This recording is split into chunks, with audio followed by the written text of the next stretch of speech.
mga kaibigan, sa ngalan po ng aming po mga kasamahan sa News and Public Affairs ng GMA Super Radio Palawan.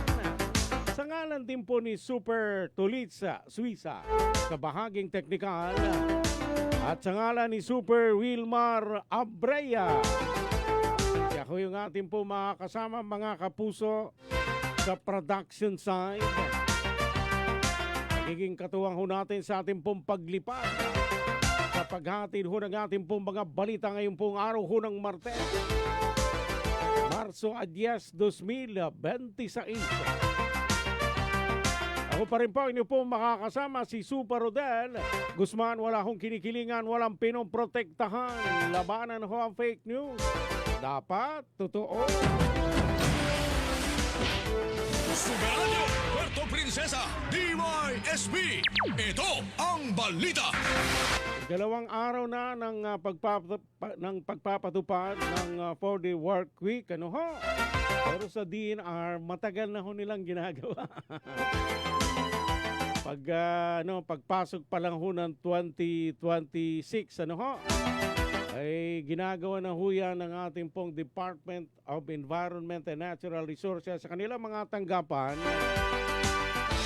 At ngayon ay ginagawa na ho lahat ng opisina ng ating pong gobyerno, pati DepEd. Kahapon, wala pang nung maaga pa, wala pa hong lumalabas na paabiso o memorandum na inilalabas para sa DepEd. Pero bago mananghali, nakita na natin yung pong advisory na inilabas. Ito pong si Secretary Sani Angara na magpapatupad din po ang DepEd. Super sa balita! Super sa balita! Malapit na ang bakasyon, mga kapuso. Kung hindi ho ako nagkakamali, at 13,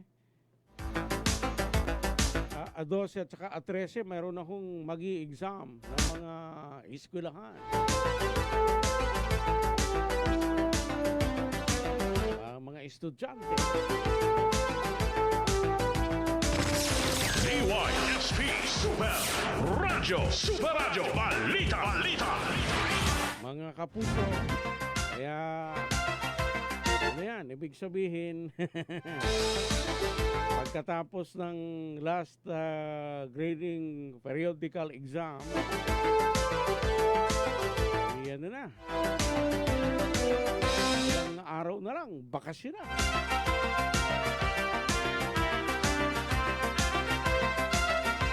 Pero kinakailangan mabuo yung pong 201 days,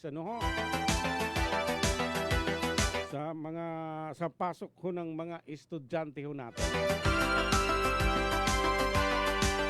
Superadyo, Puerto Princesa, DYSB. Ito ang balita. 16 na minuto na makalipas po ang alas 5 po ng umaga. Super sa balita! Super sa balita! Yun po yung opisyal na anunsyo na ng Department of Energy o kahapon, pero ngayon ang implementasyon kahapon maging dito sa Puerto Princesa, pilahan ang mga gasolinahan dito po sa ating pong lungsod. Ganun din sa iba pang panig ho ng ating pong bansa.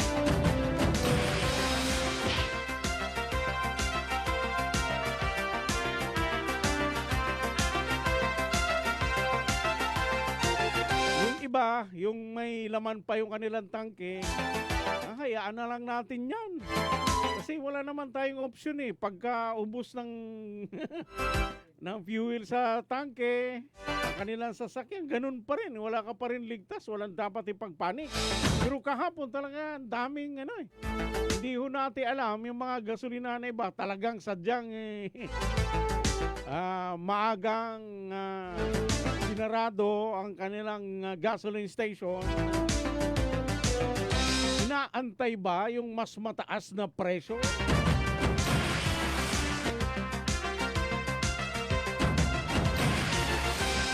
Kahapon ay nasa 55 na mga gasolinahan yung pong inisyuhan ng SUCOS order ng Department of Energy.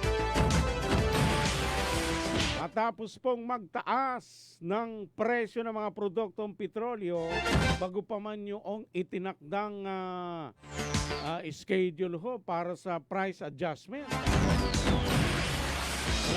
Wala pa ngang paanunsyo, sila ay nauna na. Ayon ho kay Energy Secretary Sharon Garin, mayroon daw hong kabuang 87 mga kalintulad na kaso ang kanilang din pong natingnan.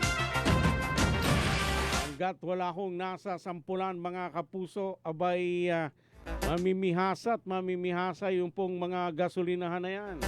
Ririnig mo, luging-lugi daw sila. Pero kita nyo naman, dito po sa Puerto Princesa, parang kabutilan na nagsulputan yung pong mga gasoline station na ito. Diba? Pero maririnig mo, lugi sila sa kanilang operasyon. Bagay, madalas ganun ang sinasabi ng mga kumpanya.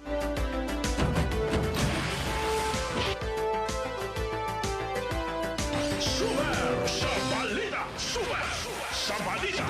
Ayon ho sa Department of Energy, kaagad nilang inisyuhan ng SUCOS order yung po mga naturang gasolinahan matapos mapansing hindi sumusunod. Ano ho? Doon po sa itinakdang schedule ng price adjustment. Super sa balita. Super sa balita. Talagang kumbaga ayaw nilang sumunod. At posibleng sobra yung pagpapatong sa presyo ng fuel. Mismo na ho si Undersecretary Felix William Quintivilla ang nagsilbi ng SUCOS order sa mga gasolinahan sa Kalakang, Kamaynilaan bilang bahagi ng patuloy pong aksyon ng kagawaran laban sa mga retailer ng produktong petrolyo na lumalabag ho doon po sa price adjustment rules. Ano ho? Na pinaalalahanan naman ni Garin ng mga gasolinahan na huwag samantalahin yung pong kasalukuyang sitwasyon sa merkado at iyong pagpapataw ko ng di makatarungang presyo sa mga consumer ay mayroon pong kaakibat na pananagutan ho sa batas.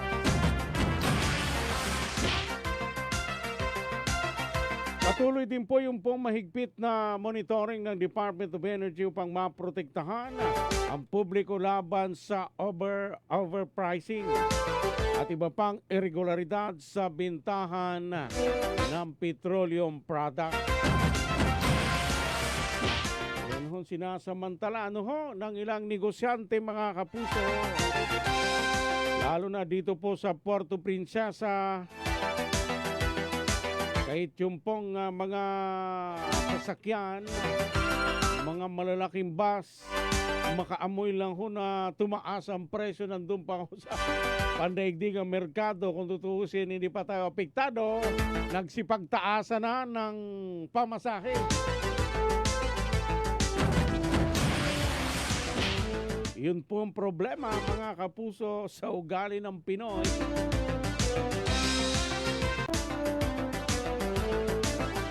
Samantala mga kaibigan, punta na ho natin ang iba pa sa ating pong mga balita. Sumeradyo, Puerto Princesa, DYSB. Ito ang balita. Umihiling na ng Fuel Subsidy and Tricycle Drivers Association o TODA dito sa lungsod ng Puerto Princesa. Ito'y sa gitna na rin ng nakaambang malakihang dagdag sa presyo ng produktong petrolyo dahil sa nangyayaring sigalot sa gitnang silangan. Ayon kay Ginoong Henry Villamor, ang tagapangulo ng TUDA Federation sa lungsod, magpapalabas umano sila ng resolusyon para hilingin sa local government unit ang pagbibigay ng fuel subsidy sa tricycle operators and drivers sa lungsod. Samantalang pagdating naman sa pamasahe, sinabi ni Villamor na mayroon naman umanong bracket sa taripa na depende sa presyo ng gasolina ang pamasahe sa tricycle. Mamaya nga po ay meron po kaming emergency meeting lahat ng TUDA President. Mag-create po kami ng resolution requesting na sa local government na magkaroon ng fuel subsidy po yung ating mga tricycle operators and drivers. Usually po, noon cents lang, ngayon medyo malaki ata ang itataas next. About naman po sa taripa natin sa permitrix po ng mga tricycle, naka-redeem naman po yung ating permitrix, naka-bracketing po yan, depende po sa presyo ng gasolina. Doon din po yung pagtaas ng pamasahe.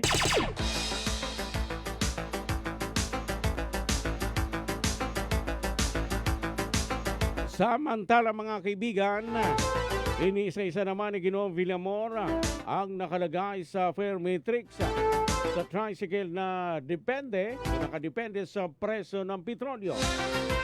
Anya kapag 60 to 70 pesos kada litro ang fuel, ang minimum na pamasahe sa loob ng 2 kilometro ay 12 pesos. Kapag 70 to 80 ang kada litro ay 14 pesos ang magiging pamasahe. Kaya bawat 10 pisong pagtaas ng presyo ng langis ay 2 piso ang idadagdag sa pamasahe. From 60 to 70 po ang per liter ng ating fuel. Ang minimum fare natin for 2 kilometers is 12 pesos po. And then ang 70 to 80 po, ang cost ng fuel per liter is nasa 14 po. 80 to 90, ang per liter po ng fuel natin nasa 16. Ibig sabihin po, every 10 pesos po, ang increase ng fuel, mag-increase din po ang ating pamasahe ng 2 pesos po. Mga kaibigan, kayo ho'y patuloy na po nakikinig sa Super Balita sa Umaga numero 1. DYSP Super Radio Balita. Ulit-tumpakin niyo po ang mga orasan ng tamang oras sa Pilipinas. 25 minuto na makalipas po ang alas 5 po ng umaga. Super sa Balita. Super sa Balita. Samantala mga kaibigan, sa kaugnay parehong balita, malaking katipiran umano sa gasolina ang pagpayag sa mga tricycle na makatawid sa Baltan Street, pa Fernandez at patungo sa Lagan Street. Ay kay Ginoong Henry Villamor, malaking bagay umano ito sa kanila sa TUDA at mas mapapabilis umano ang kanilang paghatid sa kanilang mga pasahero. Sa kabila nito, pinaalala naman ni Villamor sa mga kasama nito sa TUDA na hindi buong araw ay maaaring tumawid sa mga nabanggit na kalsada. Malaki po itong bagay sa amin. Makakatipid po kami sa gasolina. Hindi mapabilis po yung transportation namin sa aming mga pasahero. Although na may kaakibat po itong palaala sa mga kapwa ko tricycle driver, hindi po buong araw tayo ay po pwede mag-cross dyan sa Baltan, Fernandez, and then Fernandez, Lagan. Palaala lang po, pinagbabawal po tayo mag-cross dyan simula ng alas 6 ng umaga hanggang alas 9 ng umaga. And then sa hapon po, bawal po ulit tayo dyan, alas 4 po hanggang alas 8 ng gabi. So, ingat po tayo dyan mga kapasada ko. Baka dyan tayo magkaroon ng violation. Super sa Balita. Super sa Balita. Mga kaibigan, ang inyo pong napakinggan ang tinig ni Ginoong Henry Villamor, ang Pangulo ng Federasyon ng mga Tricycle at Driver sa lungsod. Super Radio Puerto Princesa, DYSP. Ito ang balita. Ang tamang oras sa Pilipinas, alas 5:27 na ho ng umaga. Punta na ho natin ang ating pong sports update. Super Radio Sports Update. Na ihahatid ko sa atin ni Super June Vicer Bantacudo. Super June, pasok! Nangunguna na ang delegasyon ng Oriental Mindoro sa nagpapatuloy na palarong panrehiyon na ginaganap sa Sablayan Occidental Mindoro batay sa partial and official medal tally as of 6 p.m. Sa overall standing, nangunguna ang Oriental Mindoro na nakakuha ng 23 medalya kung saan 12 dito ang ginto. Pumangalawa ang Puerto Princesa na may 23 medals at 8 ang ginto. Pangatlo naman ang Calapan City na may 17 medals at 3 ginto. Pangapat naman ang Palawan kung saan may mga nakuha ng medalya mula sa athletics. Sa secondary division, nangunguna ang Puerto Princesa City na may 17 medals, habang sa elementary division naman nangunguna ang Oriental Mindoro na may 13 medalya. Inaasahan pang madadagdagan ang mga nakuhang medalya ngayong araw mula sa iba't ibang mga events. At yan ating balitang sports. Ako si Jun Vicer Bantaculo ng GMA Super Radio Palawan. Dapat totoo. Super Radio Sports Update. Maraming salamat, Super June Vicer Bantacudo. Mga kapuso, muling sumainyo ang isa paong edisyon ng ating pong mga balita. Dito pa rin sa Super Balita sa Umaga numero 1. At inyo pong antabayanan mga kaibigan ng mas mainit kong mga balita sa Super Balita sa Umaga numero 2. Susunod na mga kapuso. Magandang umaga Pilipinas, magandang umaga Puerto Princesa at sa buong lalawigan ng Palawan. Para sa malaking misyon at mas malawak na paglilingkod sa bayan, narito na huwag ating pong mga balita. Super Radio Puerto Princesa DYSB. Ito ang balita. Bantay Panahon. Sa ulat ho ng Pag-asa, kaninang alas 5 ng madaling araw, amihan ang nakaapekto sa Luzon. Trough naman ang low pressure area nakaapekto sa Visayas at Mindanao. Bantay Panahon. Kaya atin pong nararamdaman yung malakas hong hangin. Yan ho'y dulot ho ng amihan. Samantalang buong Visayas ay makakaranas na maulap na papawirin na may kalat-kalat na mga pag-ulan, pagkulog at pagkidlat ng dahil ho sa trap ng LPA. Ang Palawan, kasama ang Isla ng Kalayaan at lalawigan ng Mindoro ay makakaranas ng bahagya maulap hanggang sa maulap na kalangitan na may kalat-kalat na pag-ulan, pagkidlat, pagkulog ng dahil ho sa amihan. Ang silangang bahagi ng Visayas ay makakaranas ng katamtaman hanggang malakas na hangin mula sa hilagan-silangan na may maalon na karagatan.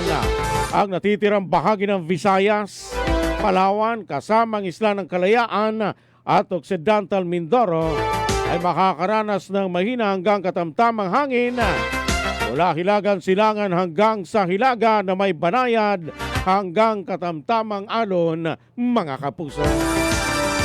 Bantay Panahon. Super sa balita. Super sa balita. Alas 5:44 na ho ng umaga. Samantala sa iba pang balita, DILG Palawan at mga municipal field offices nito nagsimula ng magpatupad ng 4-day work week, mga kapuso. Super Radio Local News. Alamin ho natin ang detalye ng balitang yan, si Super June Vicer Bantaculo. Sa detalye ng balita, pasok! Inanunsyo ng Department of Interior and Local Government to DILG Palawan ang pagsisimula ng pagpapatupad ng 4-day work week scheme sa tanggapan kabilang ang mga municipal field offices ng ahensya simula kahapon March 9, 2026. Ang hakbang na ito ay pagtalima sa Department Circular No. 2026-005 at bunsod ng Memorandum Circular No. 114 Series of 2026 na inisyu ng palasyo upang labanan ng epekto ng krisis sa gitnang silangan. Layunin ng nasabing kautusan na makamit ang 10% hanggang 20% na pagbabawas sa konsumo ng kuryente at krudo sa buong bansa. Batay sa abiso, 4 na araw lamang ang pasok kada linggo o simula Lunes hanggang Huwebes ang pasok mula 7 to 8 ng umaga hanggang 6 to 7 ng gabi. habang wala namang pasok sa mga tanggapan sa araw ng Biyernes. Ako si John Vicer Bantaculo ng GMA Super Radio Palawan. Dapat totoo. Ang balitang ito ay inihatid sa inyo ng Ang balitang ito ay hatid sa inyo ng BioFlu. 2 or more symptoms, baka flu na yan. I-BioFlu na. Tanduay Light, gaan ng may kasama. Ang balitang ito ay hatid sa inyo ng Rexidol Forte. Mas bilis banat sa 4. Super Radio, Puerto Princesa, DYSP.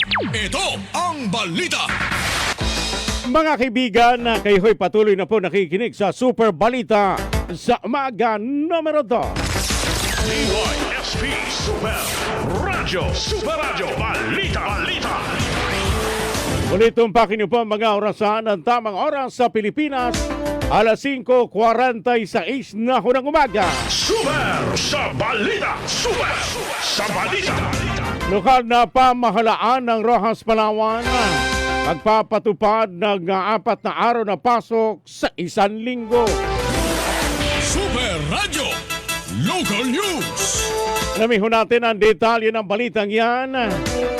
Balikan ko natin si Super John Vicer Bantaculo para sa detalye ng balita. Pasok! Magpapatupad ang lokal na pamahalaan ng Roxas ng 4 na araw na compressed work week simula ngayong araw alinsunod sa direktiba ng Office of the President. Sa ilalim ng bagong schedule, ang mga empleyado ng LGU ay magtatrabaho mula alas 7 ng umaga hanggang alas 6 ng gabi, Lunes hanggang Huwebes upang makompleto ang tinakdang 40 oras na trabaho kada linggo. Habang ang Biyernes ay tuturing na non-working day maliban kung kinakailangan para sa mahalagang opisyal na gawain. Layunin ng hakbang na ito na makatulong sa pagtitipid ng enerhiya, mapabuti ang operational efficiency at mas mapalakas ang produktibidad ng mga kawani habang patuloy na naibibigay ang maayos at di kalidad na serbisyo para sa mga mamamayan. Ang mga tanggapan na nagbibigay ng mahalagang serbisyo tulad ng kalusugan, kaligtasan at emergency response ay mananatiling bukas at handang maglingkod sa publiko.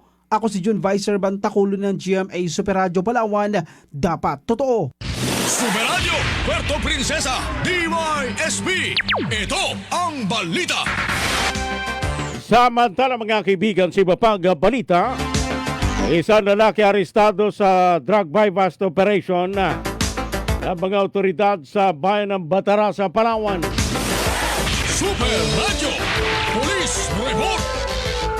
Alamin ho natin ang detalye ng balitang yan si Super Kenneth Calumres. Mayroon pong detalye ng balita. Pasok! Arestado ang isang lalaki sa ikinasang drug buy-bust operasyon ng mga otoridad sa bayan ng Batara sa Palawan. Kinilalang naaresto sa alias na Minong, 44 anyos, residente ng Barangay Rio Tuba sa naturang munisipyo. Kung saan sa naturang operasyon ay nabilan ito ng isang pakete ng pinaghinalaang pinagbabawal na droga na aabot sa lagang 12,000 pesos. Nakakuha pa sa kanya na isang pangapang pakete na pinaghinalaang di naglalaman ng illegal droga. Aabot naman sa kabuang timbang na 3.97 grams ang mga nakuhang illegal droga na tinatay nagkakalaga ng aabot sa 26,000 pesos. Sa ngayon nasa kustodiya na ito ng pulisya at mahaharap sa kasong paglabag sa Republic Act 9165 o Comprehensive Dangerous Drugs Act of 2002. Ako si Kenneth Calumres ng GMA Super Radio Palawan. Dapat totoo. DYSP Super Radio. Super Radio. Balita. Alas 5:49 na ho ng umaga. Super sa balita. Super sa balita. Philippine Coast Guard nagkasa ng search and rescue operation sa 3 banging islang sakay ng bangka na nawawala sa bayan ng Brooks Point, Palawan. Super Radio, Local News. Alamin ho natin ang detalye ng balitang yan si Super John Vicer Bantaculo.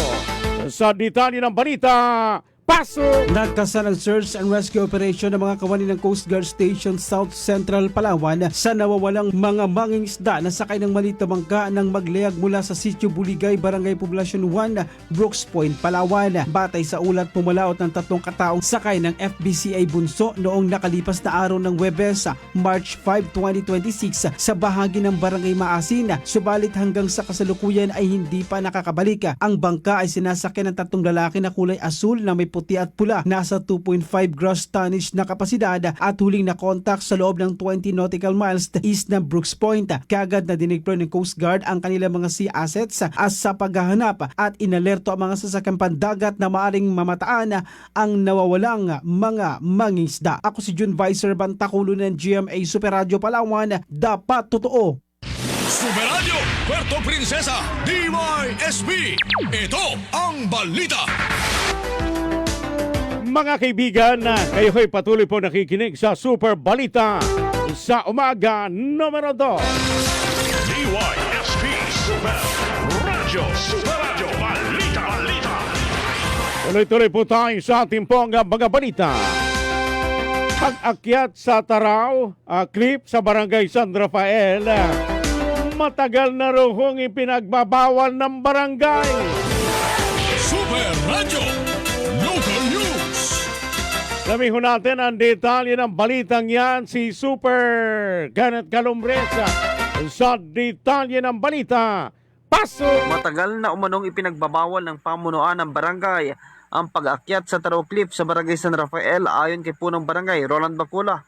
Ito ay may kaugnayan sa pagkasawi ng isang hiker na aksidente na hulog sa lugar nitong nakalipas na umaga ng linggo. Ayon kay Kapitan Bacula, 2018 pa nila ipinatupad ang pagbabawal sa pag-akyat sa nasabing lugar, lalo na umanong matapos dumaan ang bagyong Odette na nagdulot ng pagbagsak ng mga puno at posibleng pagrupok ng mga bato at lupa sa bundok. Dahil dito, mahigpit na ipinagbabawal ang pag-akyat sa Taraw Cliff. Dagdag pa niya, wala nang permit to operate ang sinumang grupo o asosasyon na nagsasagawa ng pag-aakyat sa lugar.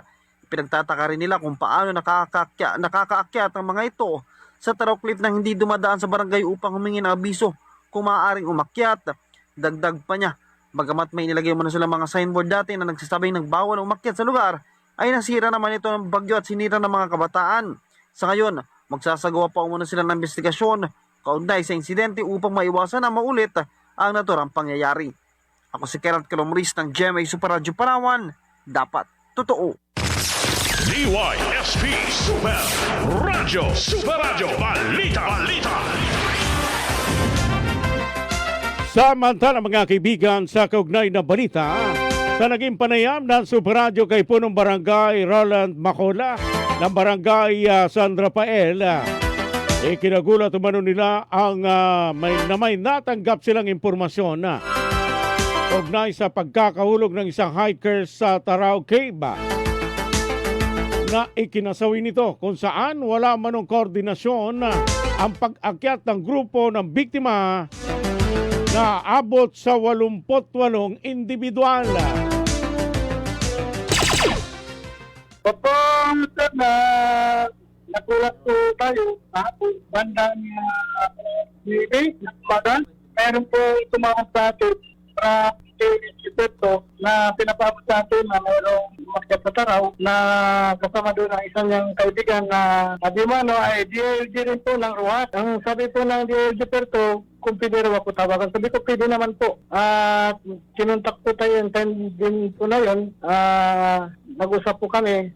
Ayun na po, nabalita sa atin na isa sa kasama nila, unconscious daw, nalaglag daw sa bandang Taraw Cave. Barangay San Rafael. Doon po sa aming listahan, kinuha po namin yung mga pangalan nila, edad, kung saan sila nakatira. 28 po yung nakalagay doon sa attendance po eh. Super Radio Puerto Princesa DYSB.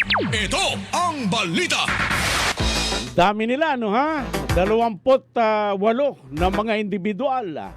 At yung isa ho'y nalaglag ho sa Taraw. Sana ho ito pong bagay nito ay hindi na humasundan. Simula umano nang siya ay naging punong barangay ng Barangay San Rafael, matagal na pinagbabawal ang pag-akyat dito dahil wala silang permit to operate. Dahil delikado at may humahawak umanong asosasyon dito at napag-alamang walang koordinasyon ang pag-akyat ng grupo sa bundok. So ngayon sir, simula po yung tayong naging punong barangay, hindi po natin inupin yan para sa mga turista. Kasi unang-una po wala po ang permit to operate yung Taraw Cave.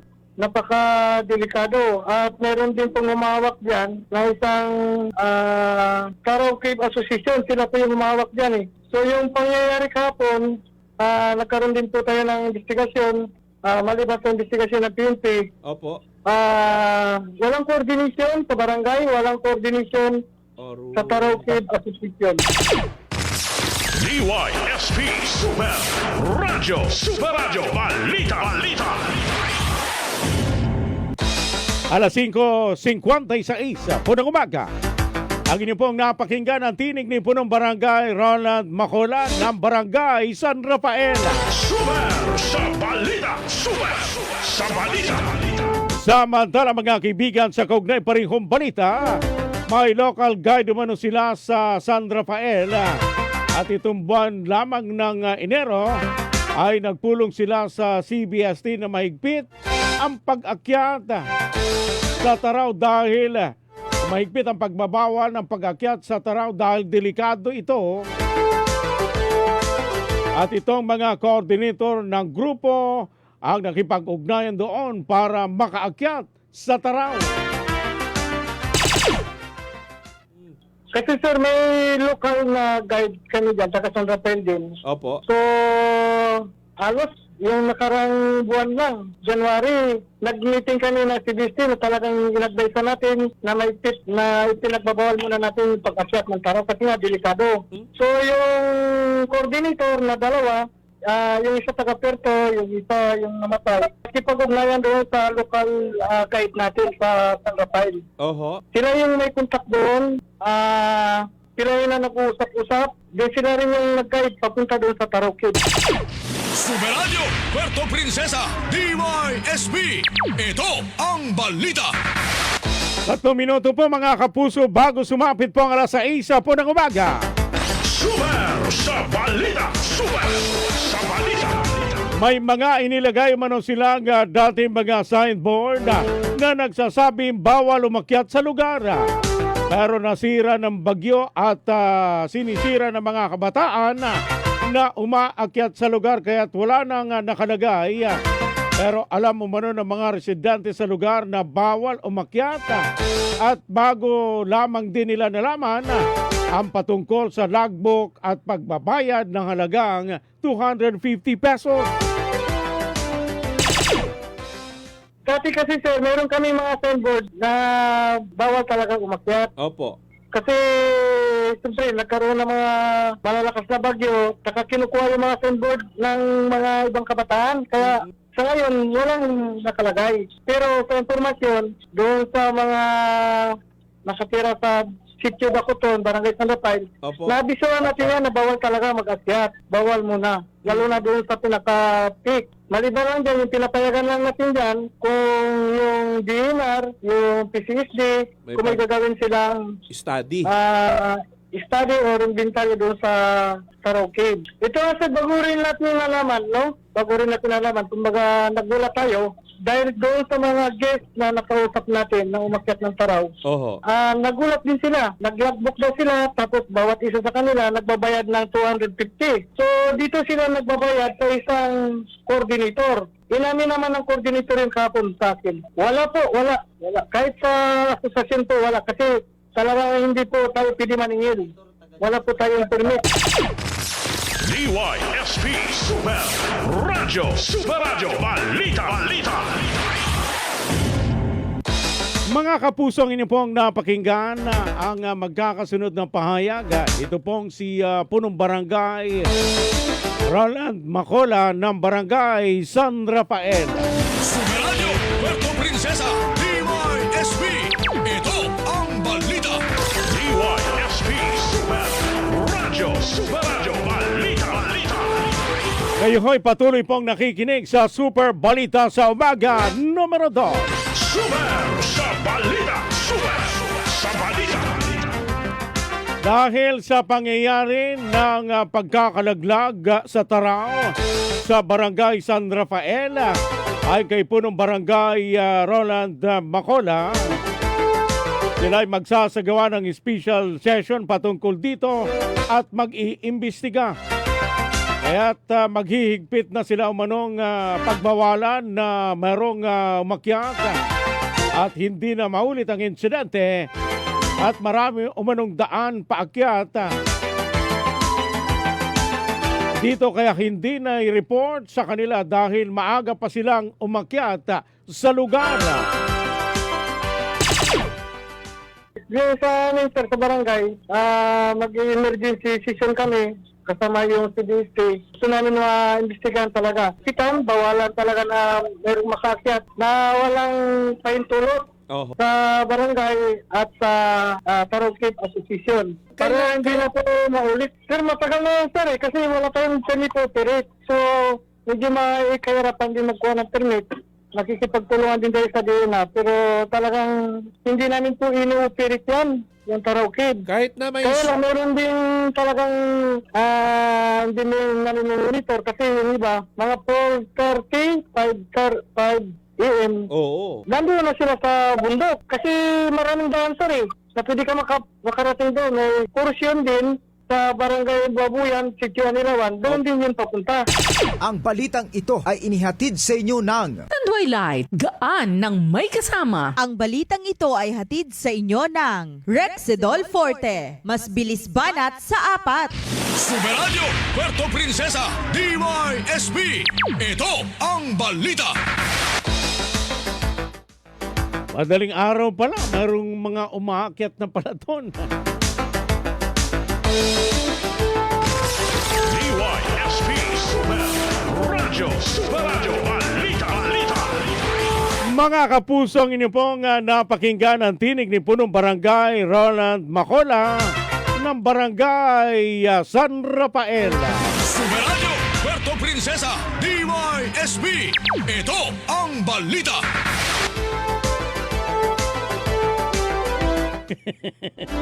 Super Wilmar, parang muntik na, nagkaroon ng dalo na.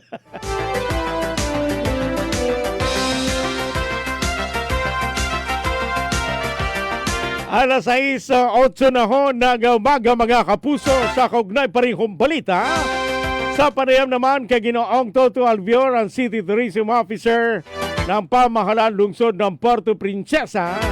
Aniya, bago ang pandemya, tinigil na nila ang pagpapaakyat sa Taraw Cave dahil hindi pa ito nasusuri at hindi pa na-organize ang CBST, maging lalo na sa usaping seguridad sa lugar ay hindi amano dumaan ang grupo sa barangay. Actually, after pandemic, pinastop muna natin operation dyan. Opo. Sabi nga yan, ilang beses na sinasabihan sila na lagyan nila ng temporary close yan. Okay. Kasi hindi pa nga na-assist yan. No? Talagang siya, hindi pa masyadong organized yung CBST dyan. Opo. Bago yung safety, of course, yung safety lagi yung natin, no? Consideration. Kaya talagang hindi yan siya open pa, kaya hindi rin namin pinopromote yan. Opo. Kasi nga hindi pa talaga open sa public. Kaya lang, ang sabi nga ng mga CBST doon, no? Kasi CBST kasi doon, ang activities nila, wala nang taraw, no? Sila yung gumagawa ng mga lace na pinibigyan sa mga bisita. Oho. So yun yung kanilang pinagkakabalahan. So sabi nga nila, lagi yung public balik yan, umaakyat yan, na hindi nila alam. No, marami kasing daanan. Bigla na lang maggulat sila, ang daming may umakyat doon. Oho. So hindi nagpapaalam sa barangay. Super sa balita. Super sa balita. Ay pa kay Ginoong Alvior, parang regular na umaakyat ang bangay ito sa lugar na walang permit. Bagamat ang biktima ay sanay na, pero ang aksidente ay hindi inaasahan, lalo na kung walang safety measure sa lugar. Kaya dapat may kasama silang mga taga-CBST na mag-guide sa kanila kapag umakyat. So parang regular sila umakyat doon na walang permit. Yun na. May mga hindi natin nasahan. Kahit sabi natin nga mountaineer siya, talagang mas mahirap na mabundok yung napuntahan niya. Pero ang aksidente kasi, hindi mo alam yan. Kung pag walang safety measures, no, sa lugar. Wala pang wala pang mga guide at saka kasi ang dapat talaga pag umakyat kasi diyan ay siya samahan niya ng CBST na nagga-guide. Hindi pwedeng sila lang. Ay kaya sabi nga ng CBST, daming tinataanan sila. Kung saan dumadaan, nagugulat na sila. May mga tao na doon sa taas. DYSP Super Radio. Super Radio. Balita. 11 minuto na mga kapuso, makalipas po ang 6:00 po ng umaga. Super sa Balita. Super sa Balita. Sa kaugnay na balita, matagal na manual CBST sa lugar at nag-ooperate na, pero nung magkabagyong Odette, tinigil ito dahil nasira mga pasilidad. Kaya hindi pa natitignan kung ligtas ba itong akyatin. Ngunit may mga hindi mapigilan, mga kapuso. Patuloy pa rin umaakyat dito, sabi ni Ginoong Albion. Matagal na pong CBST dyan, kasi dati nag-ooperate yan. Kasi na-system niya ng PCSD. Opo. Ngayon, nung Typhoon Odette, hindi na ho yan siya inactivate muna kasi nga nasira yung information center, nasira yung landscape dyan, so hindi pa rin na-assist yan hanggang ngayon kung safety nga o hindi. Kaya lang talaga yung mga natin, mga hindi mapigilan minsan, talaga gusto mag-explore. So umaakyat sila dyan without permission sa barangay. Kaysa wala na kasing information center ang CPST dyan, kaya wala nang nagbabantay kasi nasira nung Odette. DYSP Super Radio. Super Radio. Balita. Wala rin naman silang alam sa mga bayan na sinisingil at paglalagbok sa mga aakyat dahil hindi yun bahagi ng CBST at ang sinasabing biktima, ito umano ang laging umaakyat sa lugar na hindi nagpapaalam sa barangay. Yun ang hindi kami aware doon, kasi hindi yun hindi CBST namin yun, sa barangay siguro yun. At ang sinasabi nga nung tinatanong namin, ito raw yung nahulog, yan raw ang madalas nagdadala dyan, na hindi nagpapaalam sa barangay. So kung may naniningil, hindi rin namin alam kung sino naniningil yan, under ba sa barangay yan o residente lang doon sa lugar na yan. Wala rin daw po sa barangay Wala rin daw po napupunta sa barangay. Sabi ni Kapitan Macola kanina, kakatapos lang naming kausap. Malamang yung may bahay dyan na nadadaanan ng packets, parang lalabas ng ticket, parang ganun siguro. Hindi rin po kami aware kung paano yung sistema kasi yan ang madalas kasi ang mahirap kasi pag may aksidente, saka lang natin nalalaman. Super Radio Puerto Princesa DYSP. Ito ang balita. Mga kapuso, kayo ho'y patuloy pa rin po nakikinig sa Super Balita sa umaga numero 2. Super sa Balita. Super sa Balita. Ayon pa kay Ginoong Albion, kaya magpupulong sila sa barangay upang malaman ang mga dapat gawin at panuntunan bago payagan muli ito sa publiko. Tulad ng mga safety measures sa 100 caves dahil extreme ang pag-akyat sa bundok. Habang titingnan pa ito ng PCST dahil may mga tarantula umano sa ilalim ng kuweba na hindi pa matukoy kung anong uri ng tarantula. At kasing laki ng platito ang likod. Laki nun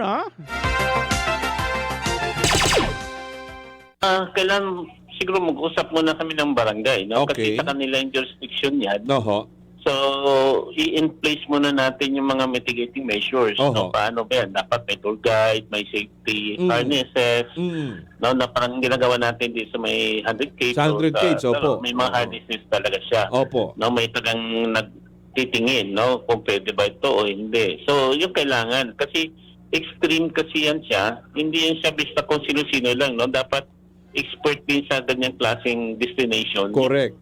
Nag-approve. At saka yan titingnan din yan ng PCSD kasi may malaking tarantula yan dyan sa loob, sa pinakailalim na parang platito kalaki yung likod. Hanggang ngayon, hindi pa nga nila ma-identify kung poisonous o kung anong klaseng tarantula yun. Okay. Kaya nga hindi rin siya basta-basta pinapapasok. No? Oho.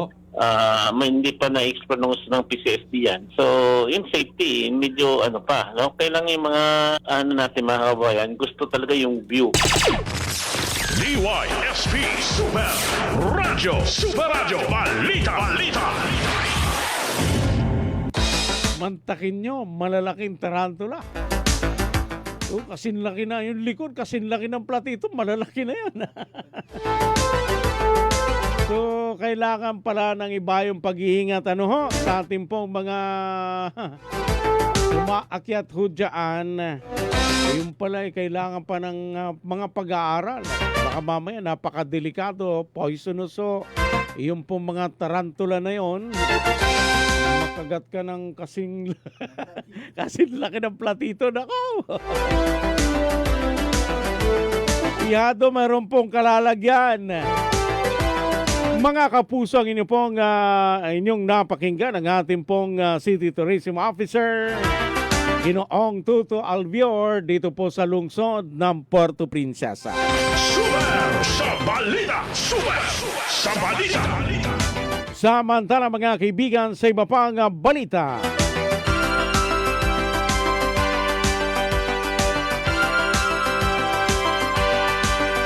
Matagumpay na isagawa ng Bureau of Fire Protection ang kick-off ceremony para sa pagdiriwang ng Fire Prevention Month ngayong buwan ng Marso.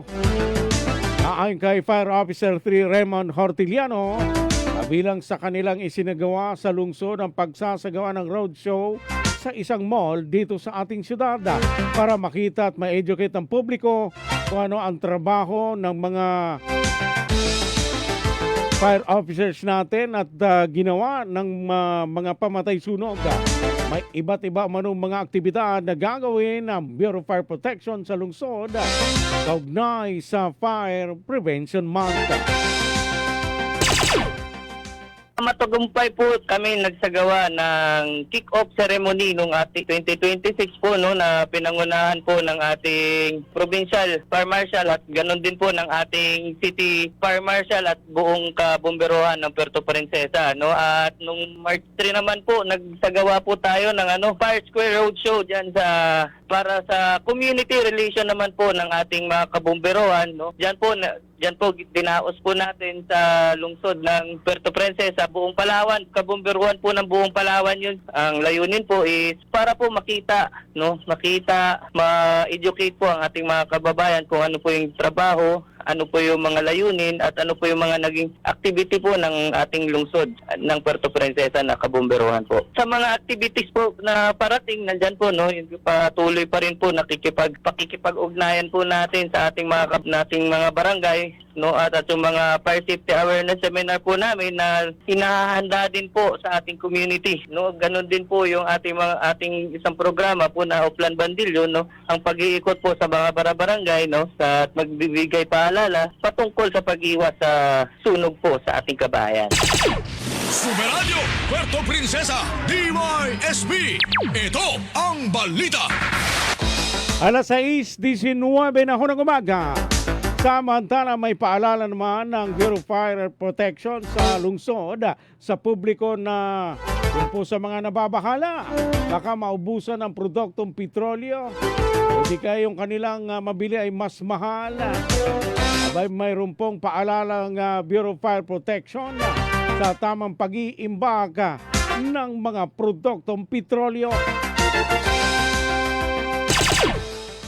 Paalala po sa ating mga kababayan, sa mga kababayan po nating nangangamba na maubusan o makaranas ng makabili ng mahal na produkto ng petroleum, So pinapaalala po namin under sa ating Fire Code of the Philippines under Section 10 sa flammable and combustible liquid po natin, siguraduhin lang po nating maayos at maganda yung pagkaka-store po natin of container, approved container po, nakalagay po kasi doon na all flammable liquid shall be stored, handled, transported and used.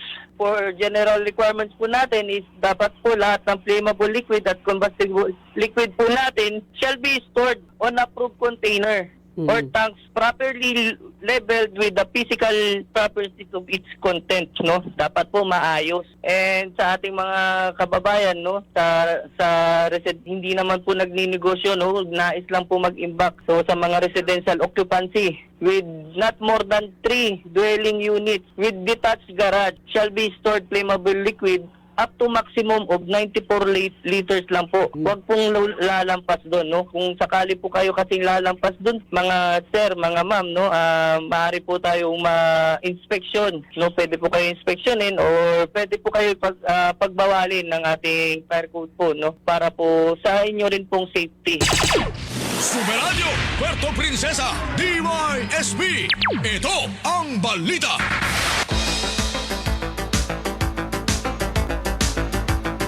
Alas 6:21 na ho ng umaga. Samantala, sinusulong naman ni First District Representative Rosalie Salvame ang panukalang batas laban sa pang-aabuso ng mga nakatatanda. Sa regular na pagpupulong ng komitiba ng senior citizens sa Kamara de Representantes na pinamumunuan ng committee chairwoman, itong si Representative Milagros Aquino Magsaysay, inilatag ng kongresista ng unang distrito ng Palawan ang kanyang panukalang batas, an act defining and protecting the elderly from abuse, providing penalties therefore and for other purposes. Binigyan din ng kongresista ang pangangailangan ng isang batas na malinaw na nagtatakda at nagpuprotekta sa kapakanan ng mga nakatatanda. Isaalang-alang ang kanilang kahinaan at pagiging vulnerable ng mga ito. Magkaroon ng mandato ng batas na may report agad ng anumang pang-aabuso laban sa kanila at magkaroon ng prevention program na kahit mismo sa mga sariling mga kaanak ay minsan ay nakararanas din sila ng pang-aabuso sa halip na alagaan.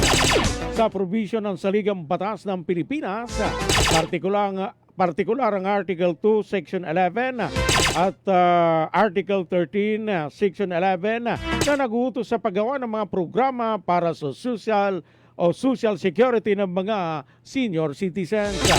Kaugnay nito, pinagsama-sama ng komitiba ang lahat ng naisumite ng mga panukalang batas tungkol sa pang-aabuso sa mga matatanda at bumuo na isang technical working group upang matapos at mabuo ang naturang batas.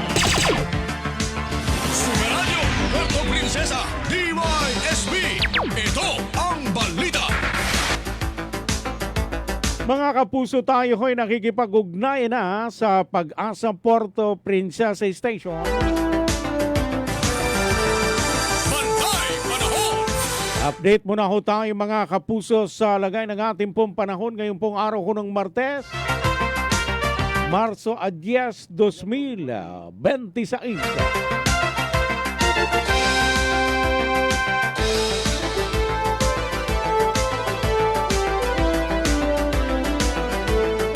Nasa linya ho natin si Sir Ali Losok ng DOST Pag-asa Station. Ito po sa lalawigan ng Palawan at sa lungsod ng Puerto Princesa. Papasukin po natin si Sir Allen. Sir Allen, update ho sa lagay ng panahon. Magandang umaga po. Pasok. Yes, magandang umaga po, Sir Rodel. Ganun din po sa mga tagapakinig ng programa. Panayin nga po ang iral po nating weather system sa nakaka-apekto sa ating bansa. Yung northeast monsoon po natin ay nandyan pa rin po yung potensya, pero nandito na po to sa mga huling stage na po, yung mga huling bahagi ng pagpalo nito na makaka-apekto po sa Pilipinas, lalong-lalo na po yan sa eastern northern Luzon. Tansya po natin o expect po natin na mga huling bahagi na lang po yan at papunta na po tayo sa transition po ng hangin po natin o papunta na po tayo sa dominating phase ng extremist po natin. Kaya po, mayroon din po tayo binabantayan natin yung pressure area sa labas ng Philippine Area of Responsibility, pero itong truck niya po, yung kanyang mga dulong bahagi po ay apektado na po itong Visayas po at ang Mindanao. Medyo extended na po yan. Mhm. At nagbibigay na rin po yan ng mga kaulapan within dito sa may Tulusi na eventually po ay umaabot na ng bahagya po sa may lalawigan ng Palawan. At yun nga po, expect po natin na itong mga lugar, wala pa naman po yan sa lungsod ng Puerto Princesa at lalawigan ng Palawan, medyo malayo pa po yung LPN, labas pa po yan ng PAR, ay magbibigay po ng mga kaulapanan. In-expect nga po na medyo may kataasan ng bahagi po yung kanyang tsansa po na maging bagyo po. At yun nga po, patuloy itong minomonitor po ng ating punong tanggapan kung maglalandfall or yung kanyang magiging track patuloy pa rin pong minomonitor yan. Yung in-expect lang po natin na magiging kung sakaling magiging de-develop po siya into mahinang bagyo, ay pwede po itong pangalanan na Kaloy. At sa ating ulat naman po ng panahon para sa lungsod ng Puerto Princesa at lalawigan ng Palawan, asahan po natin na ngayong araw ay makakaranas pa rin po tayo ng bahagyang magulat at may mga part po ng lungsod na medyo may mga lungsod at lalawigan po na may passing cloudiness po tayo ngayong araw. Hindi kasing kapal at kasing dami po ng kahapon, pero expect pa rin po tayo na may bahagyang pag-ulap pa rin po tayo. At ating mga temperatura po natin, maglalaro po yan sa pagitan ng 24 hanggang 22 degrees Celsius ngayong araw. Medyo mas kataasan po yung temperatura natin kaninang madaling araw. Pinakamababa po natin kaninang madaling araw ay hanggang 27 degrees Celsius. Pero buong araw po simula yung umaga, kahapon ay naka-record po tayo na hanggang 20 degrees Celsius po yung pinakamababa. At yung ating mga coastal water po, magiging moderate to rough po yan, lalo na po yung nandito sa may West Philippine Sea po nakaharap. Samantalang ating hangin po ay magiging katampawan hanggang sa kuminsan na may malakas pa rin pong pag-ihit ng galing po sa direksyon ng northeast. At yung ating mga baylay dagat po nga ay yung mga karagatan po natin na nakapalibot sa atin. Yung Tulusi po natin, in-expect po natin na hanggang 2.5 metro po yung taas dyan. Samantalang dito naman po sa may West Philippine Sea, in-expect po natin hanggang 3 metro po yung magiging pag-aas ng mga pag-alon sa ating mga karagatan o yung mga karagatan nakapalibot po, lalong-lalo sa West Philippine Sea. Ating, yun na po, expect lang po natin na itong low pressure natin ay ma-develop to mahinang bagyo po, and eventually po ay wala po rin siya magiging direct effect to dito po sa ating lungsod sa ating hilaw. Ito po dahil sa nagulat ng panahon dahil po sa pag-asa station namin. So hindi pa rin nagbabago, sir. Malaking chance pa rin na maging tropical depression itong binabantayang LPA. Opo sir, yun lang nga po ang kagandahan po niyan dahil medyo mataas na po yung trajectory o mataas na po yung kanyang lokasyon sa ngayon. At hindi na rin po ganun ka-dominant yung ating northeast monsoon. In-expect nga po natin na hindi po masyadong dalahan o malit po papunta ng lawigan ng Palawan. So, ang track po dito na in-expect po natin ay medyo tataas po ng bahagya. At yun nga po ay papasok ng content dito po sa fire natin. Pero malalaman po natin yun sa mga susunod na araw. Patuloy po kami minimonitor na ating punong tanggapan, yung magiging mga scenario po, yung depende rin po yan sa pagkalaw ng high pressure po dito sa may taas po na sa may China area, dito po sa may karagatan sa may Japan area po natin. So papasok ng PAR talaga ito, sir? Sa ngayon po, malayo pa po ito, pero yun na po, dahil na nandun po siya sa second line po papunta ng PAR, ay expect po nga natin na ipapasok po within sa Philippine Area of Responsibility. Okay. Sir Allen, maraming salamat ho sa inyo dyan sa Pag-asa. Maraming salamat din po at mabuhay sa kayo. At yan ang mga balitang dapat inyong malaman ngayon pong araw ko ng Martes. Marso 10, 2026. Kami ang inyong sandigan ng katotohanan, Ako po ang inyong kapuso, Super Rodel Guzman. Para sa malaking misyon at mas malawak na paglilingkod sa bayan, buong puso kami para sa Pilipino. Maraming salamat ho sa inyo pong pakikinig. Ito ang Super Balita sa Umaga numero 2. Labanan ng fake news. Dapat totoo. Super Radio